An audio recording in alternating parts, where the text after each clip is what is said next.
Good morning to all of you. मैं Abhishek Ranjan, CITS holder NSTI Howrah.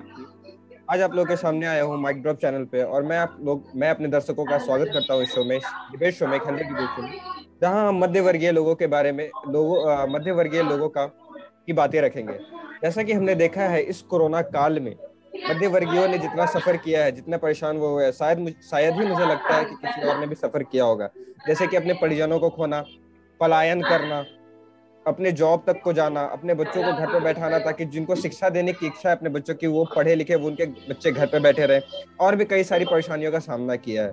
तो मैं चाहूंगा कि मैं और मेरे सदस्यगण, जो कि मेरे पैनल के कुछ मेरे मित्र हैं, वो इस पे रोशनी डालें, जिसके लिए हमारे साथ जुड़ रहे हैं रितेश राज श्रीवास्तव, जो कि एक प्रोफेशनल टीचर है, किशन जी, जो कि एक BCA स्टूडेंट है, निधि जी, जो कि एक JMC स्टूडेंट है, और हर्षित जी, जो कि एक BPSC एस्पायरेंट है। तो दर्शकों, आपका समय ज्यादा ना लेते हुए आइए हम इस बातों पे डिस्कस करते हैं, और मैं चाहूंगा कि गुलशन जी इस पे कुछ प्रकाश डालें। जी अभिषेक, बहुत बहुत धन्यवाद मुझे मौका देने के लिए। और ये कोरोना का काल जो है बहुत ही तकलीफ़ों से लोग गुजर रहे हैं। मिडिल क्लास लोग और जो भी गरीब मध्यम वर्गीय लोग हैं उन्हें बहुत ही दिक्कतों का सामना उठाना पड़ रहा है, जिसमें से मैं एक प्रॉब्लम के ऊपर प्रकाश डालना चाहूँगा, या बोल लो कि मैं आप लोगों से साझा करना चाहूँगा, जो कि है लोगों के पलायन को लेकर।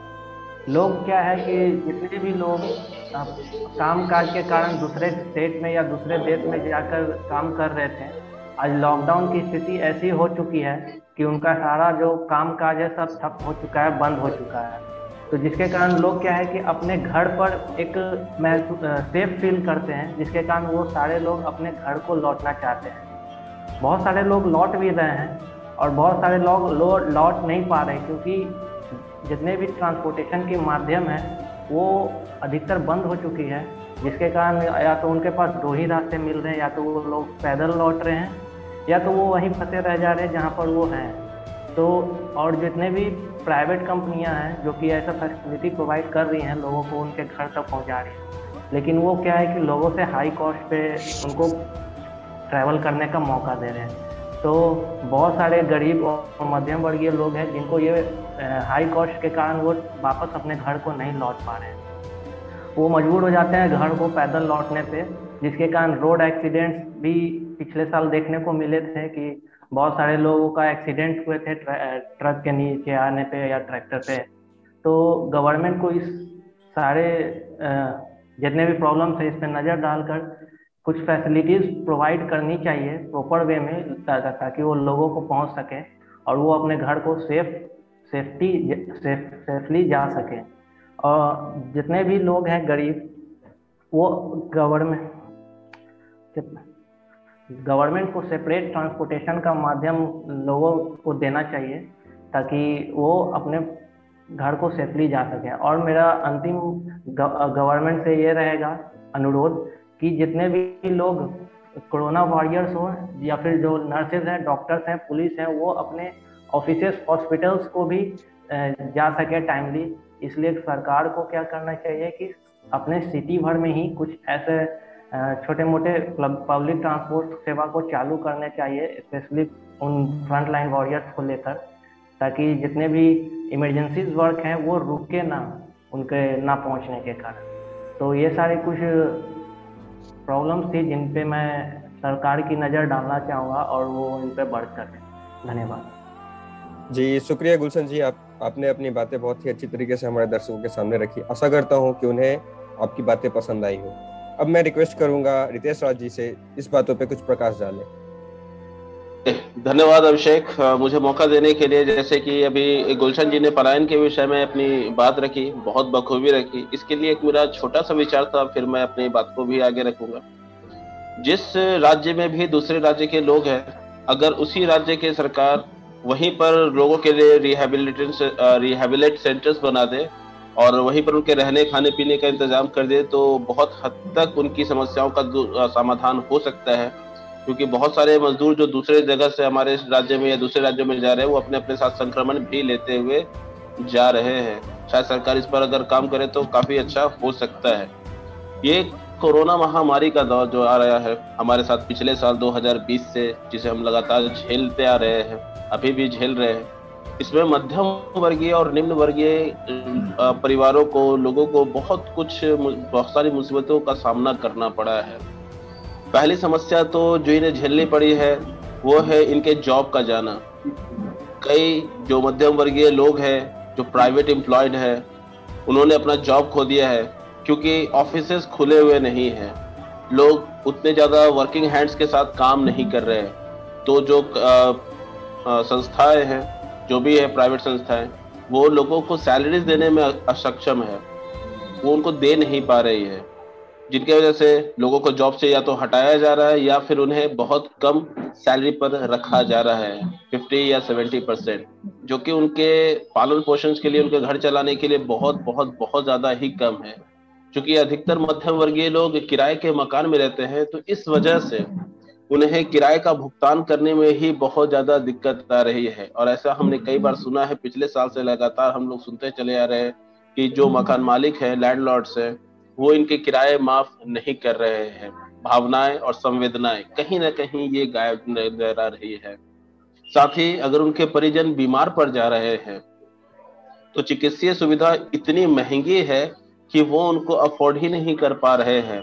कहीं तो अस्पतालों में लोगों के लिए बेड भी नहीं है जहां पर जनरल पेशेंट्स को भर्ती लिया जाए, उनका इलाज कराया जाए। ऐसे ही हमने भी अपने परिजनों को पिछले वर्ष खोया, और भी कई लोग जो है इससे पीड़ित हैं। लगातार वो इस सारी समस्याओं को झेलते चले आ रहे हैं। इस महामारी के दौर में जो छोटे बच्चे हैं, उनके भविष्य के साथ भी बहुत ज्यादा समस्याएं देखने के लिए मिल रही है। जैसे उनकी शिक्षा, स्वास्थ्य तो एक है ही विषय, शिक्षा पर भी बहुत भारी असर पड़ा है। ऑनलाइन माध्यम चुना गया बच्चों को पढ़ाने के लिए, लेकिन ये ऑनलाइन माध्यम भी जो है बच्चों के लिए नाकाफी है। ऑनलाइन माध्यम से जुड़ने पर या तो बच्चे मोबाइल में बहुत ज्यादा ही बिजी हो जाते हैं, या फिर उनके आंखों के संबंधित भी समस्याएं जो है उभर कर सामने आ रही है। ये सारी दिक्कत, साथ ही साथ घर से पढ़ने पर जहां 1 से 2 घंटे ही स्कूल विद्यालय पढ़ाती है और पूरे फीस भी जो है डिमांड करती है। ये मध्यम वर्गीय के साथ होने वाले एक और बहुत बड़ी दिक्कत है जिसको वो सॉल्व नहीं कर पा रहे हैं। सरकार लगातार कई सारे नियमें निकाल रही है, कई सारी सुविधाएं दे रही है, लेकिन जरूरत है कि ऐसे कई सुविधाओं का निर्माण करे, तैयार करे, जिससे मध्यम वर्गीय इन समस्याओं से उबर पाए। सबसे पहले तो उनके लिए जो भी संभव तरीका है जॉब वगैरह का, वो जॉब असाइन करें उन लोगों को। चिकित्सीय सुविधा उनके लिए सस्ता कर सके तो वो करें। वैसी दवाइयाँ उपलब्ध कराए जिनसे वो अपनी बीमारियों का इलाज करा सके। और ये जो ऑनलाइन शिक्षा की व्यवस्था है, ये सरकार सभी के लिए मुफ्त करे। और जो भी वो अनुदान राशि आपदा के समय में राज्य सरकारों को सौंपती है, वो अनुदान राशि भी राज्य सरकार के द्वारा उन प्राइवेट एम्प्लॉयज को पहुंचाया जाए। मेरे ख्याल से ऐसे कई सारे कदम है जो उठाने चाहिए लोगों को, जिससे एक दूसरे की मदद हो सकती है और लोग आगे बढ़ सकते हैं। ये महामारी का दौर बहुत बुरा दौर है और इसमें हम सभी को मिल करके लड़ना है। हम सबका सहयोग मध्यम वर्गीय और निम्न वर्गीय लोगों की दशा और दिशा दोनों बदल सकती है। मैं अपने इसी बात के साथ अपना वक्तव्य समाप्त करता हूँ। धन्यवाद। जी शुक्रिया रितेश जी, आपके जवाब को सुनकर मुझे काफी अच्छा लगा और हमारे दर्शक, उम्मीद करता हूँ कि हमारे जो दर्शकगण हैं उन्हें भी काफी अच्छा लगा। आपने मध्य वर्गीय लोगों की काफी सारी परेशानियों के बारे में बताया भी और उसे समस्याओं को हल करने का रास्ता ही बताया। तो मैं चाहूंगा इस पे और थोड़ी सी रोशनी डालते हुए मैं हर्षित जी को चाहूंगा कि वो इस पे कुछ बातें बोले। बहुत बहुत शुक्रिया अभिषेक जी। तो मैं यहाँ पे बताना चाहूँगा कि लोग अब गवर्नमेंट के लॉकडाउन के जो रूल है उनसे भी वो प्रभावित हो रहे हैं। जैसे कि गवर्नमेंट जो लॉकडाउन के रूल है वो तो हम मध्यम वर्ग के लिए बना रहे हैं ना, सबके लिए बना रहे हैं, पर कहीं ना कहीं एक तरह से इम्पैक्ट डाल रहा है उनके रहन सहन पे। और अगर उनके पास कुछ खाने के लिए है जो उनके पास घर में है और वो खत्म हो जाता है, तो लॉकडाउन का रूल उन्हें रोक देता है कहीं ना कहीं बीच में कि आप बाहर नहीं जा सकते, बहुत कड़ाई की हुई है। और जिससे क्या होता है कि वो आगे का कुछ सोच नहीं पाते हैं। वो जो उनके पास अभी खाना है वो कितने दिन तक चलेगा इनको खुद को नहीं पता, वो कल के लिए क्या है वो समझ नहीं पा रहे हैं। तो जो गवर्नमेंट का जो रूल है वो एक तरह से अच्छा भी है, वो सबके लिए अच्छा है, पर मध्यम वर्ग के लिए एक तरह से खतरे की घंटी की इसको कह सकते हैं। पर जब गवर्नमेंट ये रूल बनाते हैं तो जब गवर्नमेंट ये लॉकडाउन के रूल बना रहे हैं तो उन्हें मध्यम वर्ग और निम्न वर्ग को रखते हुए ये सब रूल बनाना चाहिए। ये उनको ध्यान देना चाहिए कि जब उनके पास घर में खाना नहीं हो तो वो कहाँ से खाएंगे। तो इसको सोचते हुए या फिर इस सब को पूरा अच्छे से लेते हुए गवर्नमेंट रूल्स बनाए जिनसे लोगों को फायदा हो और वो घबराए नहीं, क्योंकि सरकार तो सबकी है, सरकार अब हमारी है, आपकी है। लॉकडाउन एक ऐसा चीज उभर के आया ये 2 साल में जिससे हर आदमी एक घबरा जा रहा है। ये सुन के उनको खुशी से ज्यादा एक अलग तरह का वाइब आ रहा है कि अरे यार लॉकडाउन लग गया, अब हम लोग खाएंगे कैसे, पिएंगे कैसे। और ये सबसे ज्यादा होता है जो वर्किंग क्लास लोग हैं, वो डेली कमाते हैं, खाते हैं, उनको कल क्या खाना है और कल कमाना है, ये सोच ही के वो घबरा जा रहे हैं। तो ये एक बहुत बड़ा मुद्दा है, तो जिस पर सरकार को मेरे ख्याल से बहुत ही ज़्यादा ध्यान देने की ज़रूरत है। और मैं बस इतना ही कहूँगा और मैं अपना बात अभिषेक जी को वापस करता हूँ और मैं चाहूँगा कि वो कुछ इस पर कुछ रोशनी डाले।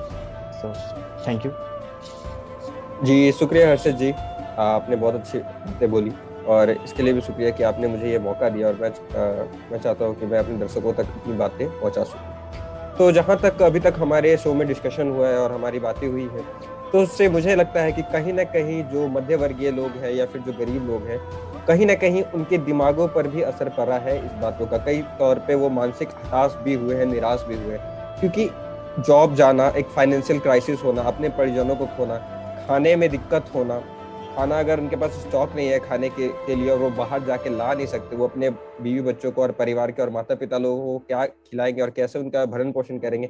ये सारी बातें एक मिडिल क्लास फैमिली में ये काफी घूमती रहती है उनके दिमागों में, और जिसके कारण वो एक हताश होते हैं, निराश होते हैं। उनके पास काफी ज्यादा वो नेगेटिव वाइब आने लगता है, एक सोच आने लगती है कि अब मैं आगे क्या करूंगा, इसके आगे मैं अब क्या कर सकता हूँ, क्योंकि मैंने अभी तक जॉब किया है, मैंने अभी तक जो भी बिजनेस किया है, मैं पूरी तरीके से अपने फैमिली को सपोर्ट किया, सब कुछ किया, पर इन लॉकडाउन के दौरान और इन कोरोना काल के दौरान मैं अपने फैमिली का ख्याल ढंग से नहीं रख पा रहा हूँ। तो वो कहीं ना कहीं हताश हो रहे हैं। जहां तक हम लोगों को पता है कि कोविड के कारण जो परिवार अफेक्टेड हुए हैं उनकी मात्रा कहीं ज्यादा है, पर मेरे ख्याल से जो कुछ लोग वैसे भी है जो कोविड से तो परेशान हुए ही है, साथ में ही कोविड के कारण मेंटली काफी ज्यादा डिसऑर्डर में फेस किए हैं और वो उनकी संख्या काफी ज्यादा है। और हमें ये भी नहीं पता कि उनको इस फेज से उबर, एक समय आएगा कोविड के लिए कि 1 साल 2 साल 3 साल में ये कोविड की बीमारी एक खत्म हो जाएगी या फिर काफी कम हो जाएगी। पर इसके कारण जो लोग मेंटल डिसऑर्डर में पड़े, जो कि मानसिक तौर पे नेगेटिव फील कर रहे हैं, अभी क्या पता उनको कितनी दिन लगेंगे इससे बाहर निकलने में। तो मेरा बस एक छोटा सा अनुरोध है हमारी मीडिया से और यूट्यूब फैमिली से और बाकी जगहों से जहाँ पे भी लोग अपना टाइम स्पेंड कर रहे हैं इस लॉकडाउन के दौरान, वहाँ पे कुछ पॉजिटिव वाइब्स की चीजें फैलाई जाए या फिर पॉजिटिव एक्सरसाइजेस या फिर कुछ भी ऐसा बताया जाए जो कि उनका दिमाग उस नेगेटिव बातों से थोड़ा सा हटाकर और पॉजिटिव वाइब्स की ओर ले जाया जाए कि जिंदगी अभी खत्म नहीं हुई है, अभी जिंदगी है, अभी चल रही है। कोरोना के बाद भी दौर आएगा और बुरे वक्त का एक अच्छी बात होती है कि वो हमेशा रहता है नहीं, वो गुजर जाता है। तो इस बेसिस पे वो अपने आप को लेकर चलो और पॉजिटिव थिंकिंग रख के आगे की ओर सोचे और आगे की ओर देखे, जिससे वो काफी और अच्छा लाइफ में आगे कर सकते हैं। जी धन्यवाद।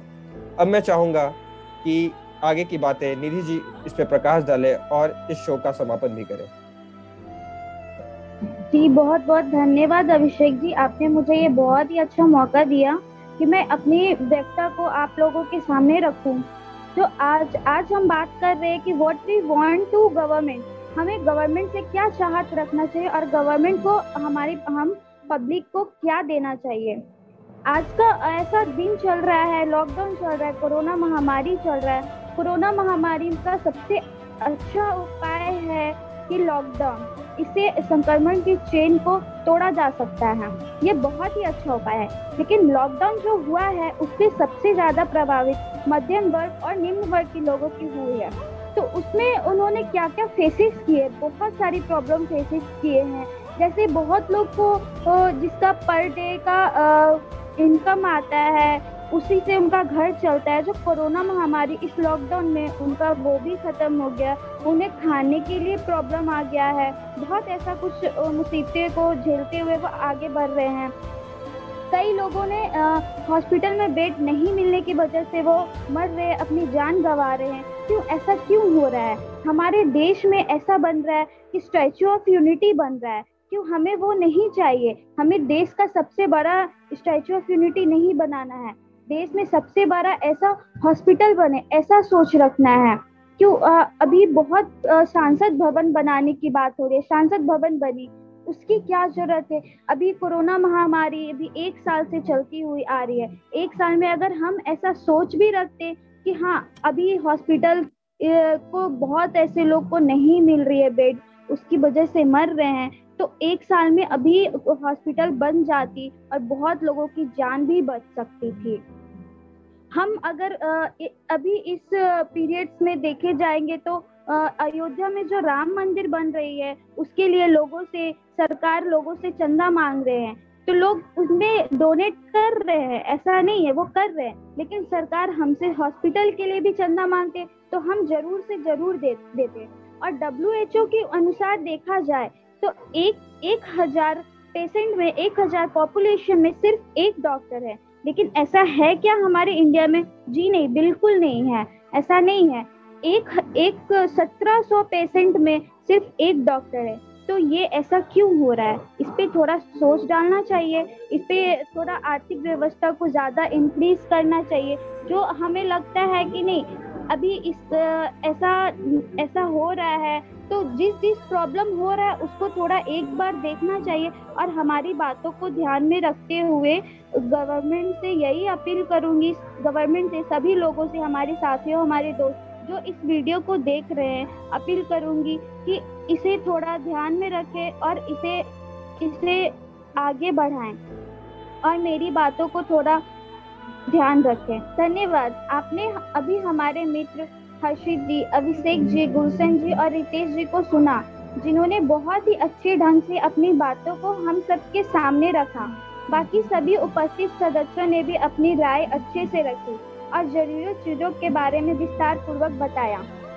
मेरे प्यारे देशवासियों, इस महामारी के दौरान जनजीवन बहुत ही ग्रस्त है, विशेषकर मध्यम वर्ग तथा निम्न वर्ग के लोगों का। इस महामारी के दौर में न जाने कितने ही लोग प्रभावित हुए हैं और न जाने कितने ही लोग ने अपनी जान गंवाई है। इस दौर में कई अनजान चेहरे हमारे लिए महानायक बनकर भी सामने आए हैं। अब हमारी बारी है कि हम इस महामारी में अपनी भूमिका निभाएं। अगर कुछ ना भी कर सके तो कम से कम अपने घर में रहें, सुरक्षित रहें। जब तक जरूरी ना हो घर से बाहर ना जाएं, क्योंकि सुरक्षा ही हमारा बचाव है। इसी के साथ मैं निधि कुमारी आपने सभी उपस्थित साथियों के साथ विदा लेती हूँ और जल्द ही हमारे नए वीडियो के साथ मिलती हूँ। धन्यवाद। जय हिंद, जय भारत। जय हिंद, जय भारत। जय हिंद, जय भारत।